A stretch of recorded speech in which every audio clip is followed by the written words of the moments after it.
قارون حضرت موسیٰ علیہ السلام کی قوم کا ایک شخص تھا جو بے انتہا دولت مند تھا۔ اگر میں یہ کہوں کہ دنیا کا سب سے امیر ترین شخص وہ تھا تو شاید یہ بات غلط نہیں ہوگی۔ اس کے دل میں حضرت موسیٰ علیہ السلام کو لے کر بہت زیادہ حسد تھا۔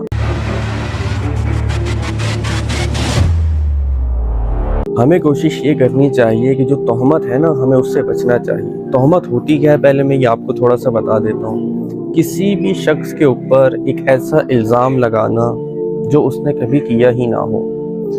ہم کیوں لگاتے ہیں کسی شخص کے اوپر ایسا الزام جسے ہم تہمت کہتے ہیں؟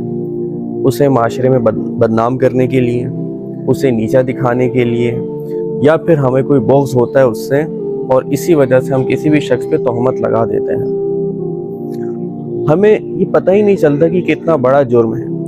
اب دیکھیے، حضرت موسیٰ اور قارون کا واقعہ آپ نے لازمی سنا ہوگا، جو میں آپ کے سامنے دوبارہ پیش کرتا ہوں۔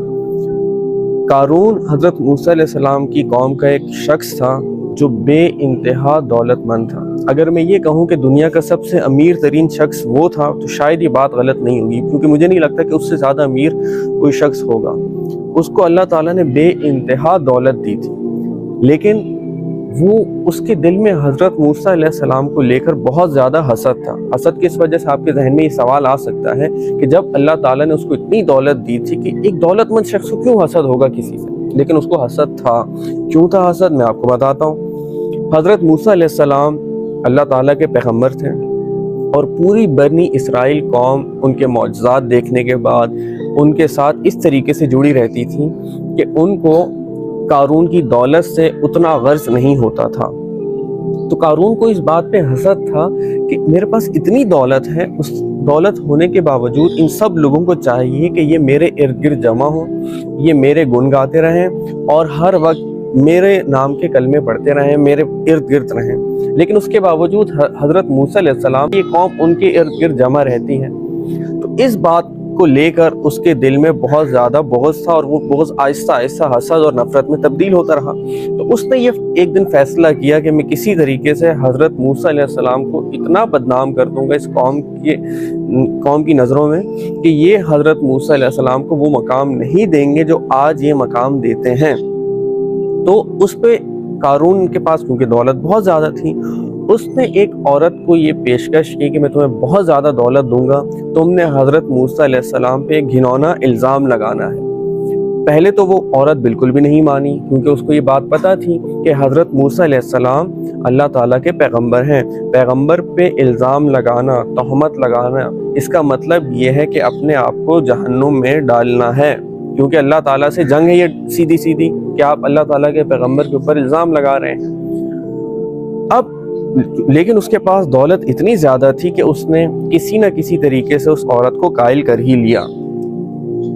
اب ہوا یہ کہ ایک دن حضرت موسیٰ علیہ السلام اپنی قوم کے درمیان موجود تھے، بہت زیادہ لوگ موجود تھے وہیں پہ۔ تو اسی ٹائم قارون نے یہ فیصلہ کیا کہ یہ بہترین وقت ہے سب لوگوں کی نظر میں حضرت موسیٰ علیہ السلام کا مقام جو ہے خراب کرنے کا۔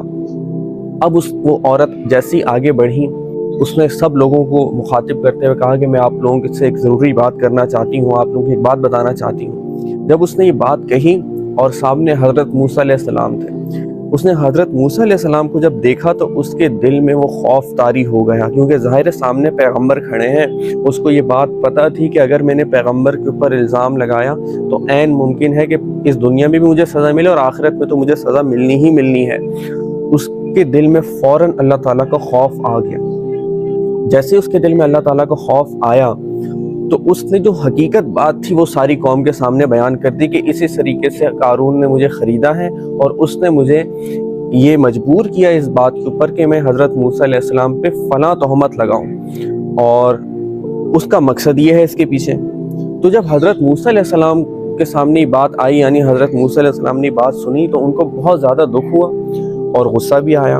تو اسی ٹائم جب ظاہری تہمت تھی نا، تو اللہ تعالیٰ کو اس تہمت کے اوپر اتنا شدید غضب آیا کہ اللہ تعالیٰ نے زمین کو کھولا اور قارون اس زمین میں آہستہ آہستہ دھسنا شروع ہو گیا، اور اس کے جو خزانے تھے اور اس کی جو باڈی تھی وہ دونوں، اور جو اس کے محلات تھے، سب کچھ جو اس کی دولت وغیرہ تھی، سب اس زمین کے اندر دھسنا شروع ہو گئیں۔ اب یہ تہمت ایک اتنا بڑا جرم ہے نا، کیونکہ آپ ایک انسان نے ایک جرم نہیں کیا، یا اس نے وہ خطا نہیں کی، وہ اس نے غلطی نہیں کی، آپ نے اس کے اوپر جا کر وہ الزام لگا دیا۔ اس پہ اللہ تعالیٰ کو بڑا شدید غصہ آتا ہے۔ جو بھی میں نے حضرت موسیٰ اور قارون کے واقعے میں آپ کو بتایا کہ کس طریقے سے اللہ تعالیٰ کو غضب آیا اور قارون اپنے خزانوں سمیت زمین میں دھنس گیا، تو کوشش یہ کریں کہ کبھی کسی کے اوپر تہمت نہ لگائیں۔ اگر کسی نے کوئی غلطی کی بھی ہے نا، اس پہ بھی اللہ تعالیٰ یہ کہتے ہیں کہ آپ اس کی غلطی کے اوپر پردہ ڈالنے کی کوشش کریں۔ لیکن اگر کسی نے کوئی غلطی کی ہی نہیں ہے اور آپ اس پہ تہمت لگا رہے ہیں، وہ صرف وجہ کیا ہوگی؟ آپ کو اس سے بغض ہوگا، آپ اس سے حسد رکھتے ہوں گے، آپ اس کا مقام جو ہے لوگوں کی نظر میں گرانا چاہتے ہوں گے، آپ اس کو بدنام کرنا چاہتے ہوں گے، تو پھر یہ سوچ لیجئے کہ اللہ تعالیٰ آپ کو اس کی سزا ضرور دیں گے۔